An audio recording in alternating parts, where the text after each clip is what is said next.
Hello, BookTube. Welcome back to the History Shelf. My name is Peg. Say, it's been a minute since my last video. It has been crazy busy in the History Shelf world. So I apologize for the slowness in putting up new content.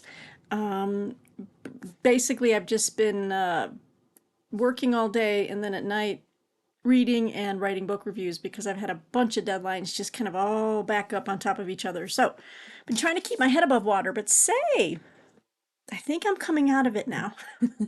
um, I wanted to share with you guys some books that I picked up in the past few months that I haven't shown you yet. From Yale University Press. You know I love University Press books here at the History Shelf. So many good titles, and I think it was one of the last sales that Yale University Press had. It was some type of, maybe it was a flash sale, but Princeton does flash sales. But Yale had, I think, a 30% off sale or something like that. And I think Sean David also took part in this one. So yeah, I'm way behind in showing you what I got. But I promise you, it's well worth the wait. Because you know, I've been hearing from so many of you guys that you love just these eclectic titles that I find. Titles you may never have heard of, and that's what I do for you guys. I bring it all to you, not just the mainstream stuff. I like the more arcane stuff as well. So let's see if you can find something here that tickles your eclectic bone, as it were. All right, let's start with this little soft cover I picked up. This goes with my story that, I major in history, but I've got a minor in evil dictators and despots. I try to get my hands on every type of book I can about all the bad people in the world to kind of understand how people react when they're in power, and forewarned is forearmed, right? I think that's how it goes. This is Idi Amin, the story of Africa's icon of evil, by Mark Leopold.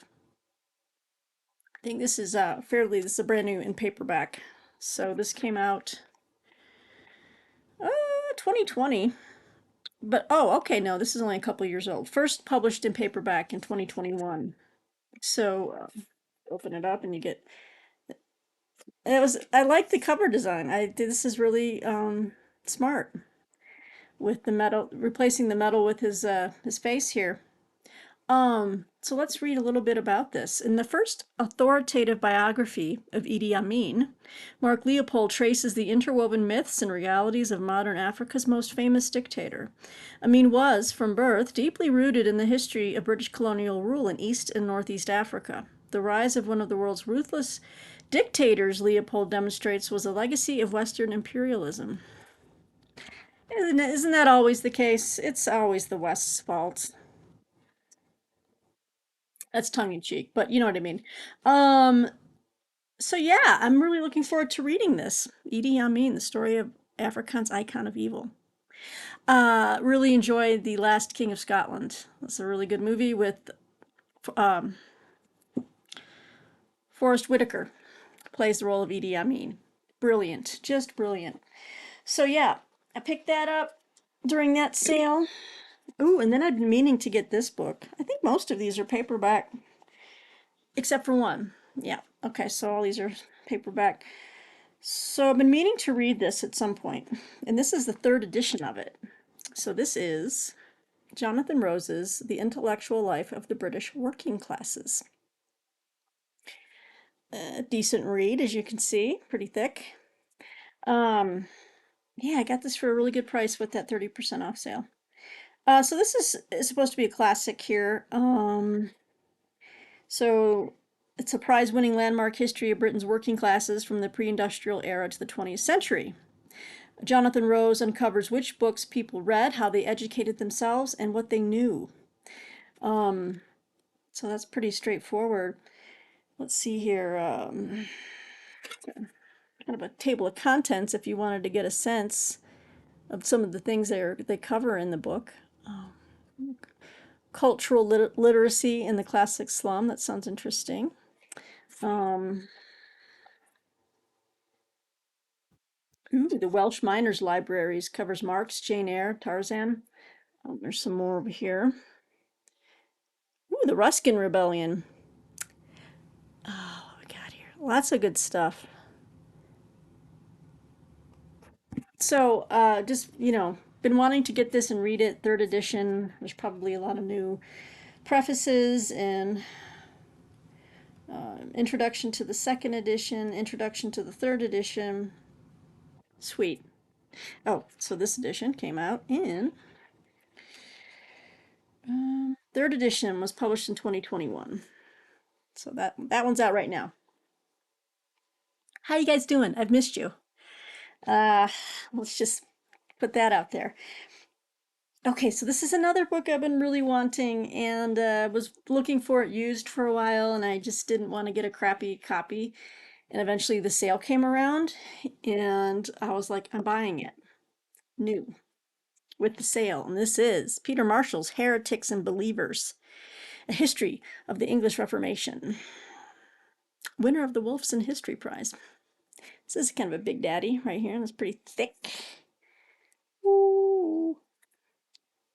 But a beautiful, like, just a beautiful trade softcover. Um, so let's see here. And please let me know in the comments if you have read any of these books and what you think. Peter Marshall offers an all-encompassing new interpretation of the English Reformation, combining a sensitivity to the lived experience of individuals with a masterful knowledge of institutional developments. Marshall frames the actions of people great and small against a backdrop of profound and often violent change. Heretics and Believers is a must-read for anyone eager to discover how the Reformation shook England to its core and altered the very meaning of religion itself. So thank you to Yale University for just even having this book. It's going to be good stuff. Ooh. So I have a couple of other books by this author, and I've got two more. I decided to get two more to complete, I think, what he has out so far. What's the other book that is out right now that's something club, and I'm forgetting it. Still need to read it, but I've heard that this biography is like one of the best biographies that exists on Jonathan Swift. So I thought I'd finally get it. And this is Leo Damrosch's Jonathan Swift, His Life and His World, National Book Critics Circle Award winner. So that's great. Yeah, so soft cover, but a very nice edition.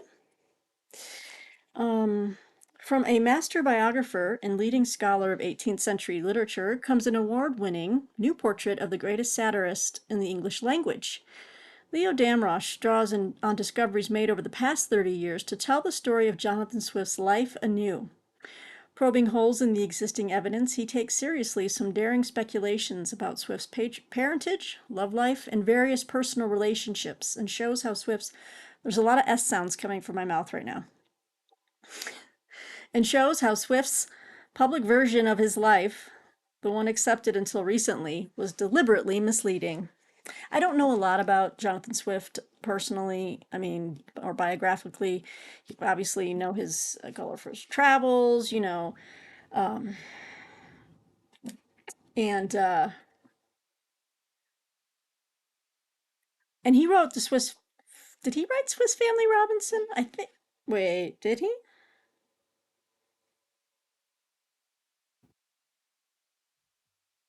Please.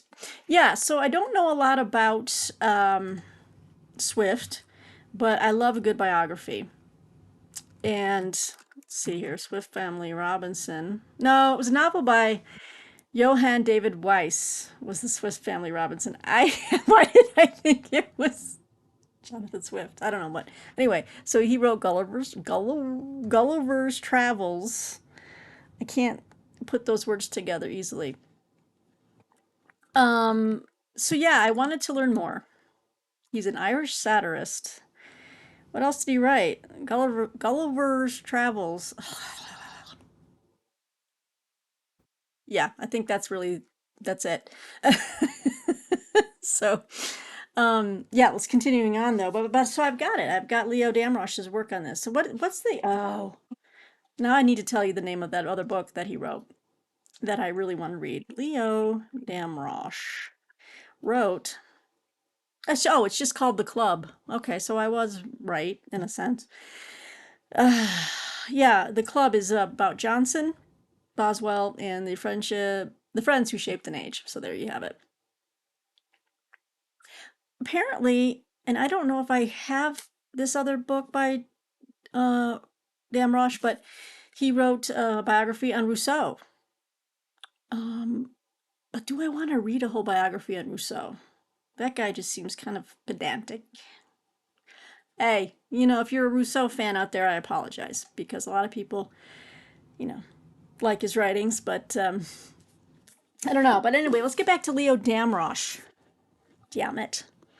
So the next book that I picked up. So this is a really interesting book. It's almost like a coffee table book. It's a shorter but wider book, and this is Leo Damrosch's Eternity Sunrise: The Imaginative World of William Blake's. And William Blake is another guy I've been wanting to learn more about.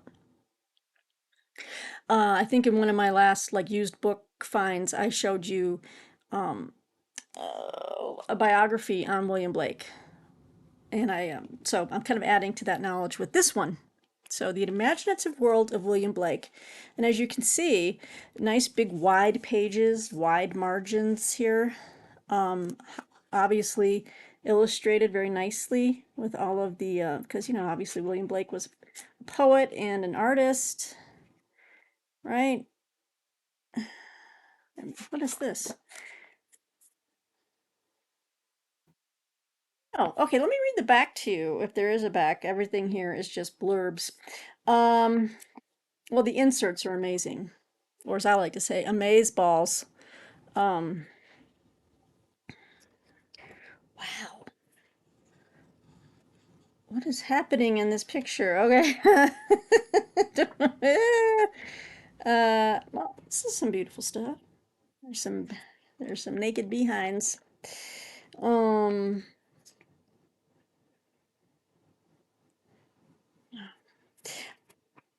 so yeah, just lavishly illustrated. Um, is there a description here? You know what? Let me just read a little bit to you. This is a fairly short video, so I'll read to you a little bit from the introduction. Um, William Blake was a creative genius, one of the most original artists and poets who ever lived. Some of his works are widely known. The image of a majestic creator tracing the orb of the sun with a pair of compasses. The hypnotically powerful lyric Tiger, Tiger, Burning Bright. The poem known as Jerusalem that was later set to music and became a popular hymn. But many years had to pass after Blake's death before he had any reputation at all. His poems were virtually unknown in his lifetime, and even as a visual artist he was considered a minor figure, known mainly for engraving designs, usually by other artists, to illustrate books. These jobs dwindled as the years went by, and his contemporaries would have been incredulous if they could have known that one day he would be recognized as a major figure in not just one art, but two, and that the greatest museums and libraries would treasure works for absurdly low prices when he could sell them at all. The disappointments of Blake's worldly career illustrate Schopenhauer's saying that talent hits a target no one else can hit, while genius hits a target no one else can see. Oh, that's brilliant. All right, so that's a little teaser from the intro.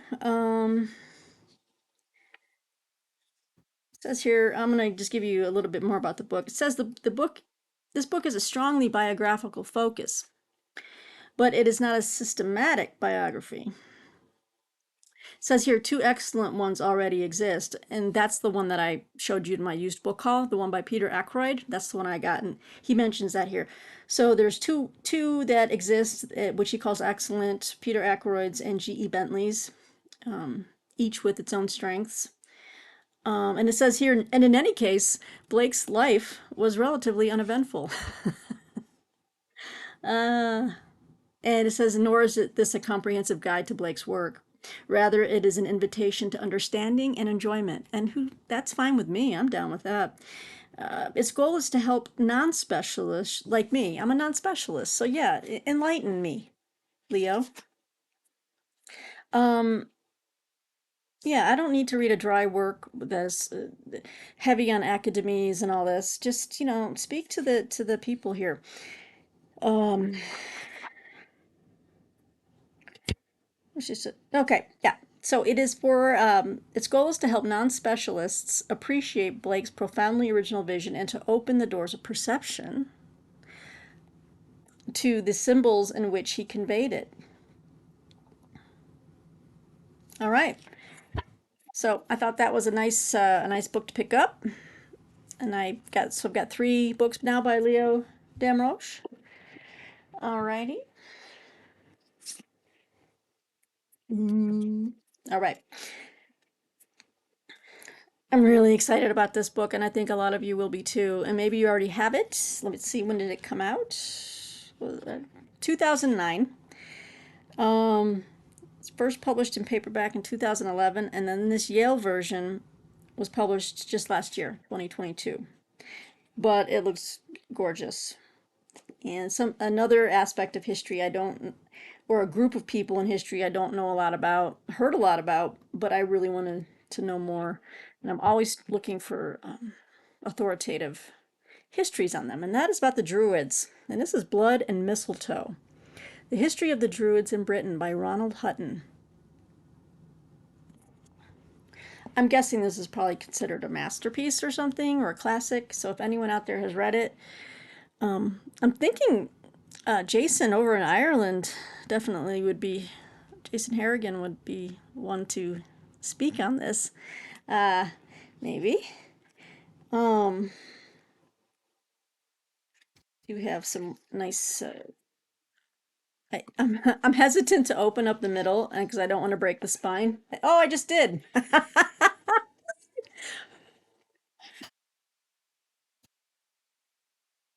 Yeah, I'm kind of a weirdo about the spine. I'm not gonna lie. I hate when people just take a brand new book, crack it open, and basically crack the spine. I opened that rather gently, and it still kind of left a little imprint, but that's okay. I'm easy breezy. I'm trying to find a way not to just let anything, not anything, to let the little things bug me. I'm just trying to let things roll off, um, just for my health. Uh, Let me get some modern day druids in action. Look at that sword. Okay. So let me read to you from the back of the book: Blood and Mistletoe: History of the Druids in Britain by Ronald Hutton.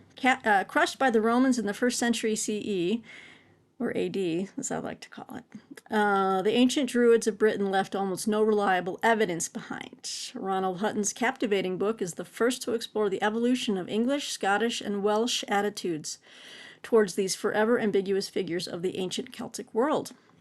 Sparkling with legends and filled with new perspectives on ancient and modern times, this book is a fascinating cultural study of Druids throughout British history. So, yeah, I'm really eager to hear from anyone who's read this. It seems like just with the title, it seems like it would be a book that people, and it has been around for over about 14 years now. So, I'm just curious if anyone over the pond has read this and what you guys think. About over 400 pages, so it's a decent sized book. Okay, so the last Yale title I picked up at a discount during that sale. It's the one and only hardcover. So I know I paid a little extra for this, but I wanted this in hardcover because the last few times that I've tried to buy, is this brand new? I tried to find a biography on this gentleman. Oh, this is a brand new book. Came out this year. So I am happy to say, in case you don't have it, you might want to get it. Woo! Victorious in Defeat. I love this cover. The Life and Times of Chiang Kai shek, China, 1887 and 1975 by Alexander V. Pensov. Oof. It's a big book. It's a big book. Um, over 700 pages. Uh, oh, I'm gonna sneeze. So let's just, hit the mute button real quick. Nope, nope. It was coming in. Oh my God. Been sneezing like no one's business the last few weeks. I'm so ready for fall. We have been having high 90s every day. Can't leave the house. It's so hot. It's making me miserable. We're both miserable. Miserable with this heat, but it's nothing compared to what others are going through. And gosh, I won't even go into. Well, anyway, let's get back to the books because the news around the world is just too depressing. Victorious in defeat, and you come here for an escape, don't you? So I'm not going to talk about the news and all the weather catastrophes. Um, All right, so this says Chiang Kai shek led the Republic of China for almost 50 years, starting in 1926. He was the architect of a new republic in China, a hero of the Second World War, and a faithful ally of the United States. Simultaneously, a Christian and a Confucian. Wow, I didn't know you could be both at the same time. Chiang dreamed of universal equality, yet was a perfidious and cunning dictator responsible for the deaths of more than 1.5 million innocent people. Ah, okay. I did not know that. So I'm wondering if, okay, let me keep reading. This critical biography is based on Chiang Kai-shek's unpublished diaries, his extensive personal files from the Russian archives, and the Russian files of his relatives, associates, and foes. Alexander Pantsov, it's a funny name, Pantsov, okay, sheds new light on the role played by the Russians in Chiang's rise to power in the 1920s and throughout his political career, and indeed on the Russian influence on the Chinese revolutionary movement as a whole, as well as on Chiang's complex relationship with top officials of the US. It is a detailed portrait of a man who ranks with Stalin.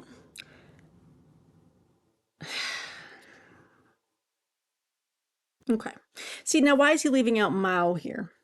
It is a detailed portrait of a man who ranks with Stalin, Roosevelt, Hitler, Churchill, and Gandhi as leaders who shaped our world. Now, you want to talk about causing the deaths of millions of people. And yeah, good, you got Stalin and Hitler on here, but you don't have Mao? Come on, man. So I'm wondering here too, is there an angle on this that I might disagree with? I'm gonna have to get back to you on that. I mean, I haven't read any biography on Chiang Kai-shek's life. Okay, so that's another area of history I'm trying to fill in, as well as what is this 1.3 million people he's talking about? Did he? I mean, I don't recall him leading. Now I know that you've got the Great Leap Forward, you got the Cultural Revolution. So those I know, millions and millions of people died under Mao. So what's he saying about Chiang Kai-shek causing this? I don't know. If you're an expert on it, please feel free to comment in the comment section below. But in the meantime, it's a brand new biography on Chiang Kai-shek. I'm very excited for it. So, yeah. So we've got Chiang Kai-shek biography. Got a little history on the Druids, blood and mistletoe, the Druids in Britain. I'm doing a backwards pyramid. Got Eternity Sunrise, The Imaginative World of William Blake by Leo Damrosch. We've got a biography on Jonathan Swift, His Life and His World, Leo Damrosch. We've got Heretics and Believers, A History of the English Reformation by Peter Marshall. All right. I'm not going to end on a despot, so we'll throw in Idi right here. Idi Amin, The Story of Africa's Icon of Evil by Mark Leopold. And then we'll end on this nice book right here, Jonathan Rose, The Intellectual Life of the British Working Classes, third edition. So, what do you guys think? What do you think of these books from Yale? Huh? Loving it. Let's see if this one I can pretty much hold up one-handed, like in the thumbnail. But there you have it, guys. So that'll make a nice little interlude here for you. If you see something here you like, go check out the Yale site. Go check them out on Amazon, wherever you buy fine books. All right, guys. I hope to be back very soon. I want to be able to make at least 2 to 3 videos a week. I am sorry for the paucity of videos lately. It's just a very busy season coming into the fall publishing season. Uh, I've got a plethora of books to review. So, oh, and I wanted to mention too that I'm thinking of doing a new video series.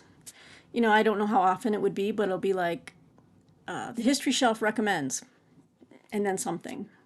I wanted to start off with, well, this is not that video, but and I'll mention this maybe if I do this series of it. Well, let me know if you want the History Shelf recommends. And it wouldn't be just books, too. I'd like to be able to recommend movies, a historical movie. I would be able to, I'd like to recommend magazines.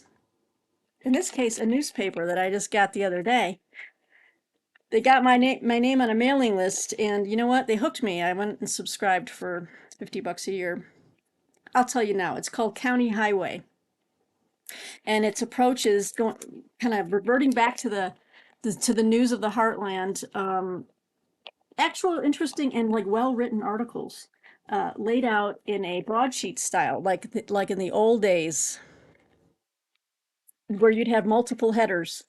Multiple, like go back to the Civil War newspapers, they would have a major header and then some more and then some more and then some more. Big section on music, big section on books. The writing is very very very smart, very witty. They do a review. This is kind of funny. This first inaugural issue, they do a review of the Barbara Kingsolver book that's out right now. It's called Everybody's Appalachian Protest Novel. Demon Copperfield is a phony. NPR listeners are suckers for this crap. I don't even know. I'm sure other people might disagree, but if you want writing that just kind of makes you think, and I mean, look, it's just kind of laid out just wonderfully. There's that Queequeg over here in the what do you call this? The table, not the table of contents, but America's only newspaper. So yeah, everything is. They talk about like the crop situations. They talk about. Um, it's a really cool endeavor. They're going to publish this newspaper 6 times a year, so it's not like you're getting this every week. So you can really kind of soak it in and eat it up. I mean, this is kind of an interesting little novel. Look at this. Effie Lou, 5 years old when the Titanic sank. It's an essay. Memories of an Elder. Well, it's just, it kind of just gets away from the global and the Washington-based headlines and politics, and it just takes you back to people, and the interior. Uh, here's a review on a museum, Weird American Museum. I don't know. It's just it. I'm going to support them for their first year and just see where this goes because, yeah, I'm tired of reading the same old kind of crap. Anyway, um, yeah. So that's my first Peg recommends is or the History Shelf recommends County Highway. Again, this is the first issue. Look at that, July, August. Okay, so that makes sense. Bi-monthly. Um, this is funny. And so when I first got this, you guys, I thought this was like an onion, like an onion take, because it's like I was reading this Tech Jeremiad, Gates, Bezos, Musk. Who's this? Bryn have planned to fry your brain and eat it. Robots will punish you for wrong think. The grim, absurd future of corporatized totalitarian tyranny in America is here. So, yeah, it just looks great. Um, so County Highway supports, journalists kind of covering people and real people stories that aren't specifically on the coasts. And there's nothing against the coasts, but you know, let's try to get another viewpoint. All right, thanks for sticking around just for that last bit. And if you would like to see a series on this channel called The History Shelf Recommends or Peg Recommends, please let me know in the comments below, as well as your ideas on the actual title. Should it be The History Shelf Recommends or should it be Peg Recommends? Can I do that one more time? Yes. Okay. There we have it, guys. I will see you next time at the History Shelf. I am Peg. Bye.